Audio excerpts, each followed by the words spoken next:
ဇာနာကားဆိုကောမန်လေးပြိုင်သူမှန်းခဲ့ရိုမီယိုပွိုင်းကိုင်းနေပဲတဲပဲတိုးတိုင်းနေပဲโอเคဘာရှာနေရလဲကိုရေနော်ဘာရှာနေရရိုမီယိုပွိုင်းကားနေပဲတဲပဲတိုးတိုင်းနေပဲသုံးသက်ပြီးသွားတဲ့နောက်မှာလက်ရှိမှာတော့ကျွန်တော်တို့ PMGO 2026 main event champion ပါကစ္စတန်အသင်းနဲ့ကျွန်တော်တို့ထိပ်တိုက်ရင်ဆိုင်နေခဲ့တဲ့ပုံစံမျိုးမှာတော့စမိုင်း high ground ကိုတော့ယာထားခဲ့တယ် position ရကြည့်မယ်ဆိုရင်တော့အနှဲငယ်လေးတာနေတဲ့ပုံစံမျိုးတော့တွေ့မြင်ထားရတယ်ဗျIQ ရဲ့နေတလုံးကြာလာခဲ့နောက်မှာတော့စမိုင်းနော်သွားခဲ့ပြီရိုကြီးစေကလောက်တာပြီဆိုတော့ vision တိသွားပြီကောင်းလေးထွက်လာပြည့်ရဲတယ်ရအောင်ပြည့်ရဲတယ်ဟမ်ခေါင်းထွက်ပြီးကြည့်ရဲဟလားခေါင်းထွက်ပြီးတော့ကြည့်ရဲဟလားဟမ်ကြည့်ရဲပြစ်တယ်လို့ပါဟလားနော်ပူပူနွေ့နွေ့လားပူပူနွေ့နွေ့ main event PNGO main event champion လဲဟလား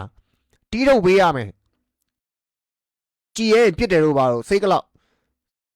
ကောင်းလေးထွက်နေတယ် damage တော့ short ပေးထားခဲ့အနေထားပေါ်တော့ winner ချေခဲ့တင်တာကိုတော့ဗီဒီယိုအပြည့်အစုံလေးကိုကျွန်တော်ရဲ့ YouTube channel ဒီမှာလာရောက်ကြည့်ရှုအားပေးကြပါဦးခင်ဗျာကျေးဇူးတင်ပါတယ်